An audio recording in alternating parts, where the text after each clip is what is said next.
Delight IAS पर आप सभी का एक बार फिर से बहुत बहुत स्वागत है। तो पाकिस्तान की शामत आने वाली है और भारत के रक्षा मंत्री जो हैं उनकी तरफ से एक बहुत बड़ा बयान जो है वो सिंध को लेकर दिया गया है।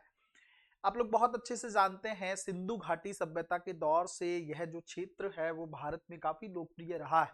हम लोग इसका इतिहास भी पढ़ते हैं। आज़ादी के टाइम पे सिंध जो है वो पाकिस्तान को सौंप दिया गया था, पाकिस्तान का हिस्सा बन गया था। वहां पर रहने वाली जो सिंधी हिंदू आबादी थी वो पाकिस्तान से भारत में आ गई थी, है ना।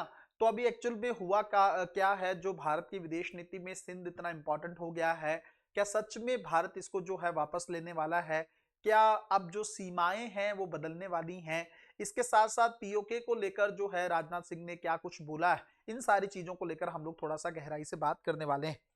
आप लोग बहुत अच्छे से जानते हैं कि सिंधु घाटी सभ्यता जो है उसका संबंध भारत से रहा है ना। हालांकि जो उसके महत्वपूर्ण स्थल है, चाहे वो मोहनजोदड़ो हो या और उसके अलावा जो हड़प्पा जैसे स्थल हैं वो पाकिस्तान के अंदर पाए जाते हैं, लेकिन उस समय जो है ये पूरा क्षेत्र आपस में जुड़ा हुआ था। उसी समय से सिंध का क्षेत्र जो है भारत के लिए काफी महत्वपूर्ण रहा है। आपको पता है कि वहां जैसे राजनाथ सिंह जी ने बोला कि सिंधु नदी जो है वो भारत के इतिहास में काफी ज्यादा महत्वपूर्ण रही है ना। यहाँ पर कई सारी सभ्यताओं का जो है सभ्यताएं पैदा हुई हैं और समय समय पर बहुत सारे जो सांस्कृतिक जुड़ाव जो है इस नदी को लेकर महसूस किए गए हैं। अब बात यह है कि राजनाथ सिंह ने एकदम से इस क्षेत्र को क्यों याद किया है, तो उसका कारण भी मैं आपको बता देता हूं। वो किसी एक जो है सम्मेलन में बोल रहे थे और वहां पर उन्होंने इस बात को कहा कि सिंधु जो क्षेत्र है और सिंध का जो क्षेत्र है, इस क्षेत्र से भारत का काफी ऐतिहासिक रूप से जुड़ाव रहा है। सांस्कृतिक संबंध भारत और सिंध के बीच में ऐसा है जो सीमाओं के बनने से टूट नहीं सकता है। इसके साथ ही उन्होंने एक बात बोल दी, उन्होंने कहा कि किसने देखा है आने वाला समय जो है सिंध फिर से भारत के अंदर शामिल हो सकता है, सीमाएं बदल सकती हैं। आप एक चीज सोच के देखो, आपको सर ये एक नॉर्मल स्टेटमेंट भी तो हो सकता है, लेकिन आप एक चीज सोच के देखो ना, वर्तमान समय में जहां राई का पहाड़ बनते देर नहीं लगती है, ऐसी सिचुएशन में इतनी बड़ी बात कह देना कि आने वाले समय जो है बदल सकता है और सिंध फिर से भारत का हिस्सा बन सकता है, इसका मतलब कहीं ना कहीं पे ये सरकार की उसी रणनीति के बारे में एक इशारा है। आपको पता है भारत सरकार जो है अखंड भारत बनाने की तरफ धीरे धीरे अग्रसर है। हालांकि कोई व्यवहारिक कदम इसको लेकर अभी तक उठाया नहीं गया है। इस चीज के बारे में जब वो बोल रहे थे तभी उनसे एक काउंटर सवाल पूछा गया कि पाक ऑक्युपाइड कश्मीर को लेकर आपको क्या लगता है, कब तक भारत जो है इसको मिला सकता है। इवन यह बात भी बोली गई कि ऑपरेशन सिंदूर जब चलाया ही गया था तो उस समय पाक ऑक्युपाइड कश्मीर को अपने क्षेत्र में क्यों नहीं ले लिया गया, क्यों पाकिस्तान पर अटैक पूरा नहीं कर दिया गया। ये सारी चीजें जब उनसे पूछी गई तो उन्होंने कहा, सबसे पहली बात तो उन्होंने कही कि ऑपरेशन सिंदूर जो है वो अपने जिस एजेंडे के लिए उसको चलाया गया था वो उसमें सक्सेसफुल रहा है ना। आतंकवादियों के गढ़ों को या ठिकानों को नष्ट करना उसका प्राथमिक ऑब्जेक्टिव था और उसके अंदर हम लोग काफी हद तक सफल रहे। दूसरी बात उन्होंने कही कि भाई पाक ऑक्युपाइड कश्मीर जो वाला जो क्षेत्र है जिसको पाकिस्तान ने अवैध रूप से कब्जा रखा है, उसके लिए भारत को युद्ध करने की भी जरूरत नहीं पड़ेगी। हालांकि ये एक बहुत बड़ी बात है जो सरकार ने बोली है।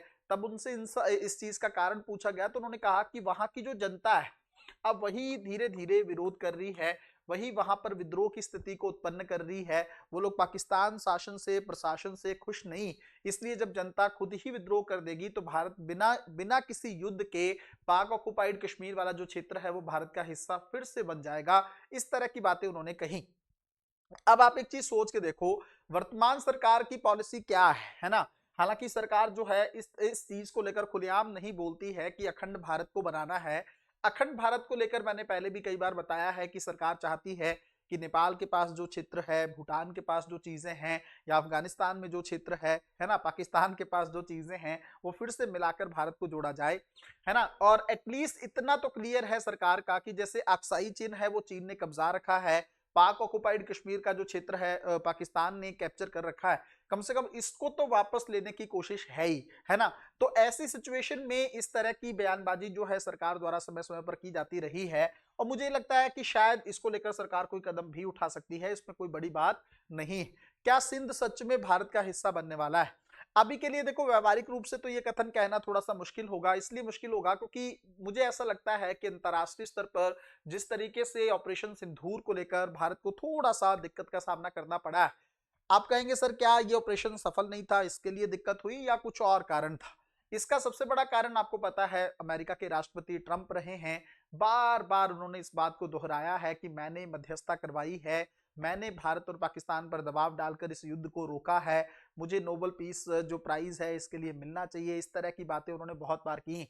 अभी भी उन्होंने आज से 1 से 2 दिन पहले बयान दिया जिसमें उन्होंने कहा कि भारतीय पीएम का मुझे कॉल आया था और उन्होंने मुझे कहा कि हाँ मैं रुक चुका हूं, अब मुझे युद्ध नहीं करना है ना। इस तरह की बातें वो फिर से, मतलब कहने का मतलब यह है कि ऑपरेशन सिंदूर को लेकर जो राष्ट्रपति ट्रंप हैं वो इस मुद्दे को खत्म नहीं होने देते, बार बार इस मैटर को उठाते रहते हैं, है ना। और ये भी बात उन्होंने कही कि ऑपरेशन सिंदूर को लेकर पाकिस्तान को जो है वो बढ़त थी, भारत पीछे था, है ना। इसको लेकर आपको पता है कि विपक्ष ने भी सरकार को घेरने की कोशिश की। अब बात यह है कि जब सरकार ऑपरेशन सिंदूर को लेकर चीजें हालांकि खास पब्लिक नहीं कर पा रही है, तो उसको लेकर क्या सच में हम लोग इस चीज को लेकर माने कि आने वाले टाइम में सरकार पीओके को लेकर या सिंध को लेकर या अक्साई चिन्ह को लेकर कोई बड़ा कदम उठा सकती है? क्या इस चीज को हम लोगों को रियलिटी के साथ जोड़कर देखना चाहिए? मुझे तो अभी के हालात में ऐसा कुछ मुश्किल लग रहा है, क्योंकि सबसे बेहतरीन मौका तो देखो ऑपरेशन सिंदूर के टाइम पे ही था। उस मौके के टाइम पे हम लोग एटलीस्ट पाक ऑक्युपाइड कश्मीर को तो ले ही सकते थे, लेकिन सरकार ने किसी वजह से, शायद किसी एक कारण से उस मौके को मिस कर दिया। और हो सकता है कुछ इनपुट्स हों सरकार के पास कि वहां पे जो है विद्रोह हो रहा है, वहां की जनता जो है पाकिस्तान को एक्सेप्ट नहीं कर रही है, ये सब बातें हो सकता है सरकार के पास कुछ इंटेलिजेंस इनपुट्स हों, उसके आधार पर सरकार ने इस तरह की बातें कही। लेकिन देखो एक चीज तो हमें क्लियर करनी ही होगी कि सरकार को कोई ना कोई रणनीति तो बनानी ही होगी, है ना। मान लिया चलो सिंध जो है वो पाकिस्तान को दिया गया है, हम उसको वापस लें ना लें वो सेकेंडरी चीज है, बट एटलीस्ट जो हमारे क्षेत्र जो हैं जिस पे अवैध रूप से कब्जा कर रखा है पाकिस्तान ने, और अक्साई चिन वाला जो क्षेत्र है जिसको चीन ने हड़प रखा है ना, उन क्षेत्र को लेकर तो सरकार को कोई ना कोई पॉलिसी बनानी ही होगी, है ना। हमारी विदेश नीति के सेंटर में इन मुद्दों को लाना होगा। इस मुद्दे को लेकर चीन और पाकिस्तान से अगर हमें बातचीत के माध्यम से इस क्षेत्र को वापस लेना है तो बातचीत करनी होगी, अगर हमें युद्ध के माध्यम से इस क्षेत्र को लेना है तो उसके बारे में भी हमें सोचना होगा। एटलीस्ट अगर आप जिस चीज को लेकर सरकार इतने सालों से बात दोहरा रही है उसके लिए कम से कम कुछ कदम तो उठाने ही होंगे ना। अखंड भारत को लेकर सरकार को कम से कम एक दो चीजें तो ऐसी दिखानी होंगी जिसके माध्यम से सरकार की जो इस तरह की बातें हैं, ये थियोरिटिकल चीजें जो हैं वो धरातल के स्तर पर दिखने की गुंजाइश हो या धरातल पर दिख पाए। इवन यहां तक बातें भी उठने लगी हैं कि बांग्लादेश जिस तरीके से सरकार को धीरे धीरे खराब करने की कोशिश कर रहा है, भारत के अगेंस्ट जाने की कोशिश कर रहा है। शेख हसीना के मैटर को भी आप लोग जानते हैं, उनको बांग्लादेश में फांसी दे दी गई है और बांग्लादेश की सरकार बार बार भारत पर दबाव बनाने की कोशिश कर रही कि आप जो है शेख हसीना को बांग्लादेश को सौंप दो, है ना। ऐसी सिचुएशन में बांग्लादेश को लेकर भी बहुत सारी बातें उठती हैं कि शायद सरकार जो है कुछ कदम बांग्लादेश को लेकर भी उठा सकती है। तो कहीं ना कहीं पे सरकार अखंड भारत की नीति को केंद्र में रखकर अपनी रणनीतियों को फ्रेम करने की कोशिश कर रही है। अब इसकी व्यवहारिकता का पता जो है वो आने वाले समय पर ही निर्भर करता है। मिलते हैं अगले वीडियो में, तब तक अपना ध्यान रखें, अपनी पढ़ाई को बहुत अच्छे तरीके से करते रहें। बहुत बहुत धन्यवाद।